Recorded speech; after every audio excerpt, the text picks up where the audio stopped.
Bismillahirrahmanirrahim. Assalamualaikum warahmatullahi wabarakatuh. Perkenalkan, nama saya Muhammad Irsyad Amarul Haq dengan nomor induk mahasiswa 123120090. Kelas saya adalah kelas HKI 5C.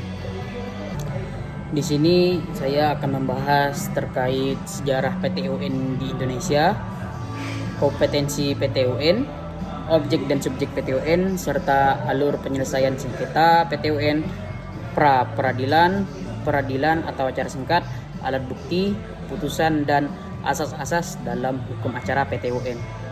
Pembentukan PTUN sebelum kemerdekaan ini belum ada lembaga peradilan yang secara khusus berwenang menyelesaikan sengketa TUN. Sengketa di bidang TUN diselesaikan oleh hakim di peradilan umum atau oleh badan-badan khusus di lingkungan pemerintah sendiri atau biasa disebut Dengan, istilah peradilan semu. Contoh, Majelis Pertimbangan Pajak atau MPP yang dibentuk di Jakarta pada tanggal 11 Desember 1915. Pembentukan MPP tersebut merupakan penyesuaian dari MPP di negara Belanda dalam tanda kutip asas konkordansi. Pasca kemerdekaan, upaya pembentukan PTUN barulah dimulai sejak negara Republik Indonesia merdeka.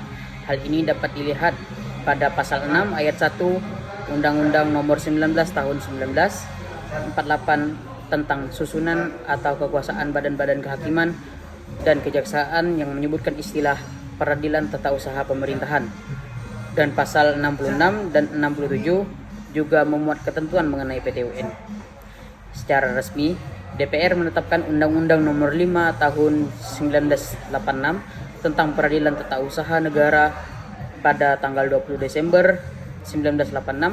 Namun PTUN itu sendiri baru benar-benar terbentuk pada tahun 1991 dengan ditetapkannya Peraturan Pemerintah Nomor 7 Tahun 1991 tentang penerapan Undang-Undang Nomor 5 Tahun 1986 tentang peradilan tata usaha negara. Hari lahir PTUN diperingati tanggal 14 Januari. Selanjutnya adalah materi terkait kompetensi PTUN. Jadi kompetensi itu adalah kewenangan atau kekuasaan suatu pengadilan dalam menangani, memeriksa, dan memutuskan suatu sengketa sesuai dengan jenis dan tingkatan peradilan sebagaimana yang telah ditentukan oleh peraturan perundang-undangan. Kompetensi ini terbagi menjadi dua, yaitu kompetensi absolut dan relatif. Kompetensi absolut tersebut merupakan pengadilan tata usaha negara atau PTUN adalah memeriksa, memutus, dan menyelesaikan sengketa yang terjadi di bidang tata usaha negara. Sedangkan kompetensi relatif berhubungan dengan kewenangan PTUN untuk mengadili suatu perkara sesuai dengan wilayah hukumnya. Menentukan kompetensi relatif PTUN, opsi yang pertama adalah gugatan sengketa TUN diajukan kepada PTUN yang berwenang yang meliputi tempat kedudukan tergugat. Opsi yang kedua, apabila tergugat lebih dari satu dan berkedudukan tidak dalam satu daerah pengadilan, maka gugatan diajukan kepada pengadilan yang daerah hukumnya meliputi tempat kedudukan salah satu tergugat. Jadi opsi yang C, dalam hal tempat kedudukan tergugat tidak berada dalam daerah hukum pengadilan tempat kediaman penggugat, maka gugatan dapat diajukan ke pengadilan yang daerah hukumnya meliputi tempat kediaman penggugat untuk selanjutnya diteruskan kepada pengadilan yang bersangkutan. Opsi yang D adalah apabila penggugat dan tergugat berdomisili atau berada di luar negeri, maka gugatan diajukan kepada pengadilan di Jakarta. Opsi yang E adalah apabila tergugat berdomisili di dalam negeri dan penggugat di luar negeri, gugatan diajukan kepada pengadilan di tempat kedudukan tergugat. Selanjutnya terkait objek dan subjek. Jadi objek sengketa di PTUN adalah mengenai sah atau tidaknya tindakan badan atau pejabat PTUN dalam menjalankan atau melaksanakan urusan pemerintahan yang dituangkan dalam bentuk penetapan tertulis berupa keputusan. Sedangkan subjek dalam PTUN ini terdapat dua, yaitu penggugat dan tergugat. Jadi penggugat itu adalah orang atau badan hukum perdata yang merasa kepentingannya dirugikan oleh suatu PTUN dalam mengajukan gugatan tertulis kepada pengadilan yang berwenang yang berisi tuntutan agar KTUN yang disengketakan itu dinyatakan batal atau tidak sah dengan atau tanpa disertai tuntutan ganti rugi atau rehabilitas. Sedangkan tergugat yaitu badan atau pejabat TUN yang mengeluarkan keputusan berdasarkan wewenang yang ada padanya atau yang dilimpahkan kepadanya yang digugat oleh orang atau badan hukum perdata. Sedangkan melalui jalur peradilan, jadi kita itu menggugat alur yang kedua itu yaitu melalui peradilan. Jadi gugatan adalah permohonan yang berisi tuntutan terhadap badan atau pejabat tata usaha negara dan diajukan ke pengadilan untuk mendapatkan putusan.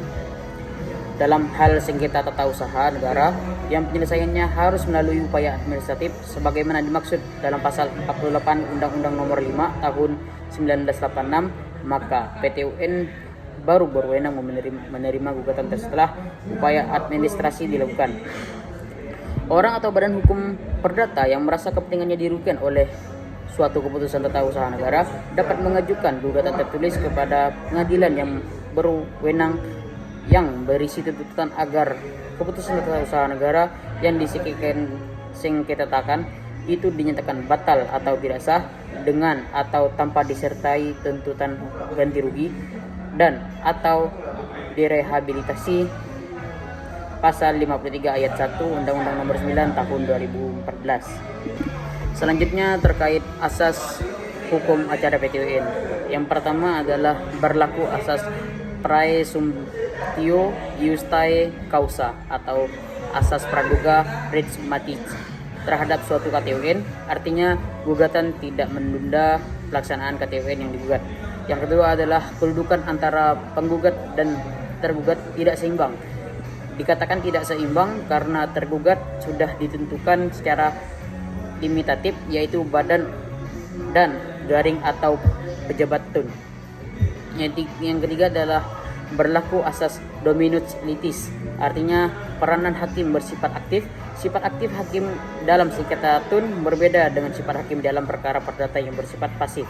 Yang keempat adalah berlaku asas pembuktian yang mengarah pada sistem pembuktian bebas terbatas. Artinya hakim yang menentukan apa yang harus dibuktikan termasuk beban dan penilaian pembuktian. Yang kelima adalah putusan hakim tidak boleh bersifat ultra petita, artinya putusan tidak boleh melebihi dari apa yang menjadi tuntutan penggugat. Yang keenam adalah putusan pengadilan bersifat erga omnes, artinya putusan pengadilan TUN berlaku juga terhadap pihak-pihak yang terkait di luar dari pihak yang bersengketa. Yang ketujuh adalah berlaku asas tanpa ada kepentingan tidak akan melahirkan gugatan. Artinya untuk dapat mengajukan gugatan, penggugat harus mempunyai kepentingan terhadap objek gugatan. Yang kedelapan adalah tidak mengenal gugatan balik atau rekonvensi. Selain karena objek gugatan adalah KTUN yang diterbitkan oleh tergugat, dalam sengketa TUN, penggugat dan tergugat sudah ditentukan secara limitatif serta kedudukan keduanya yang tidak seimbang. Yang kesembilan adalah tidak mengenal putusan verstek, artinya ketidakhadiran tergugat tidak menjadi halangan bagi hakim untuk tetap melanjutkan atau menangani perkara sampai pada tahap pengambilan dan pembacaan putusan. Yang 10 adalah tahap pemeriksaan gugatan di pengadilan TUN terdiri dari tahap penelitian administrasi, tahap dismisal proses, tahap pemeriksaan persiapan, dan tahap persidangan. Yang 11 adalah upaya paksa dalam pelaksanaan putusan. Pelaksanaan putusan PT-UN tidak dikenal adanya upaya paksa sebagaimana yang terdapat dilakukan dalam perkara perdata seperti upaya pengosongan atau penyitaan. Yang 12 dan atau yang terakhir adalah pemeriksaan acara cepat. Dalam perkara TUN dikenal istilah pemeriksaan dengan acara cepat, di mana penggugat dapat mengajukan permohonan pemeriksaan dengan acara cepat sepanjang memenuhi ketentuan pasal 98 Undang-Undang Nomor 5 Tahun 1986. Jadi sekian dari saya Muhammad Irsyad Nurhaq dengan NIM nomor induk mahasiswa 123121090 kelas HKI 5C. Izin undur diri.